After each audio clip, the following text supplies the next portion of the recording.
Hello, mes amis. My name is Antoine LeClaire.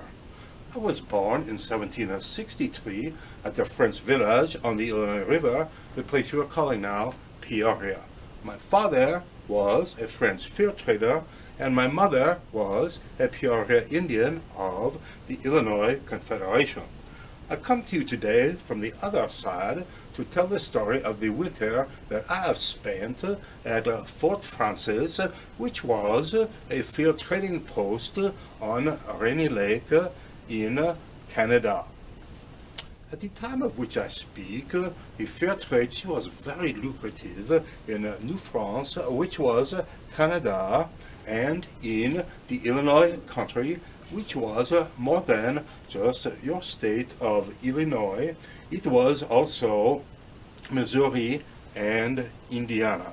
And Peoria, it was an important stop on the trading route from Montreal to New Orleans.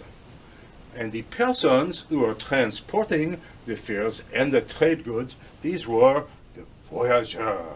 And the voyageurs, they were very brave and hardy fellows. They were legendary. They were the superheroes of that time. And every French Canadian boy, he wished to become a voyageur. And the job, mes amis, it was very dangerous, because if the voyageurs, they are on the lakes in their birch bark canoes, and a storm should come up, their canoes, they could easily be swamped, and many voyageurs, they did die in this way. And if they are on the rivers, in the rapids, their canoes, they could be smashed against the rocks, and voyageurs, they did die also in this way. And, mes amis, the working conditions, they were so brutal for the voyageur, because if you are living in the Illinois country, you know that the summers, they are so very hot and humid, and more so as you go further south towards New Orleans. And the mosquitoes, mes amis, oh mon Dieu, they were as a plague from the Bible. They were eating the voyageur alive, and they were hostile Indians, and the working conditions, mes amis, the voyageurs, they may paddle 18 hours per day. And if they come to a portage, the portage, it may be many miles long.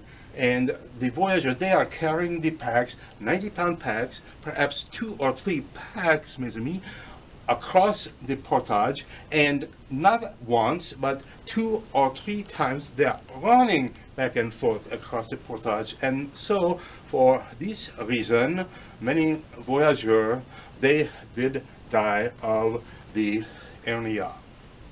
But still, mes amis, every French-Canadian boy, he wished to be a voyageur. And in the summer of 1778, a group of voyageurs, they came by our village there, which is now Peoria, and my father contracted me to this brigade. And these voyageurs, these were the hivernants. And hiver in French, it means winter, and hivernant, it means person of the winter. And so the hivernants, they would spend the winter in the back country of North America or Canada, and they would be trading the furs with the Indians throughout that time. And so, mes amis, we arrived on Rainy Lake late in the autumn of 1778. And I will tell you, mes amis, if you think that the working conditions are brutal in the summer, oh mon Dieu, mes amis, if you are to spend the winter in the backwoods of North America or Canada, you must do 2 things. You must not to freeze, and you must not to starve. And so, the first thing you are needing is a fort. And if you don't have a fort, you must to build one.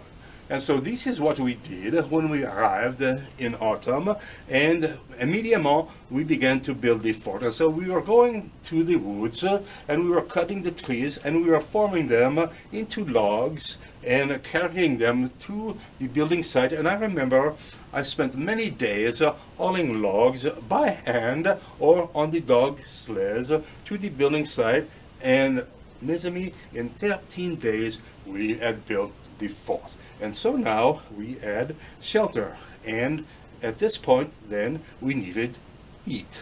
And the fuel that we were using for the fire, it was the buffalo chips. Now, the buffalo chips, mes amis, they make a wonderful fire, a warm fire, and a beautiful fire, but they do have a certain aroma that is quite offensive, you may say. But if you are not freezing to death, perhaps this is an inconvenience that you may endure. And so now we have a shelter, we have the heat, and we must have something to eat. And so before the rivers and the lakes, they are freezing, we were putting the seines in the water for catching the fish. And so we would catch the fish and we would hang them up, and of course in the winter they would freeze and be preserved in this way. And each person, they could eat 3 to 4 fish per day. And as we were 30 persons in the fort, you could see that we must to catch many hundreds of fish if we are to survive the winter. Also, when we were arriving in late autumn, we had the time to hunt the deer and the bison. And so we were taking the bison and we were drying the meat, and we were salting the meat and the tongue, and we were melting the fat into lard and into grease and into oil. And this we had for our food supply. And the Indians, they were hunting for us some deer throughout the winter. And there was another food, mes amis, and it was, I would say, the super food of that time, perhaps, and this was the pemmican. And to make the pemmican, you are taking the dried buffalo meat and you are smashing it into tiny bits, and then you are taking the melted fat from the bison and you are mixing it in with the meat, and perhaps you are adding some wild berries for flavor, and then as it cools, you are forming it into a ball, and it is making a very convenient type of food that you can carry in your pouch with you, and it will not spoil even in the heat of the summer, and it may last up to 1 year. And so it is a very high fat food, a high energy food, a high calorie food, which you are needing because you are burning perhaps 5,000 calories per day. And so even with this, mes amis, we ran out of food before we ran out of winter. And so we were eating the tallow from the candles and the bark from the trees. Nevertheless, the spring, she did come, and in May we set off again on Rainy Lake for the Illinois country, and I was never so happy, mes amis, as to see my village and my family once again. And I shall tell you that I, for the rest of my life, never forgot that winter in the back country on Rainy Lake, and the struggle that we had for survival, and the beauty of the North Woods in winter, and the warmth, and the lovely glow, and the beauty, and the unique scent of the burning buffalo chips. And so, mes amis, this is my story, and Antoine, he tell you that you would be happy to come to your location and tell you more of his stories. And if you wish this, you may contact Randy on his Facebook page, and he will make the arrangements for you. And so, mes amis, thank you so much. You have been a wonderful audience, and hope to see you again very soon. Au revoir.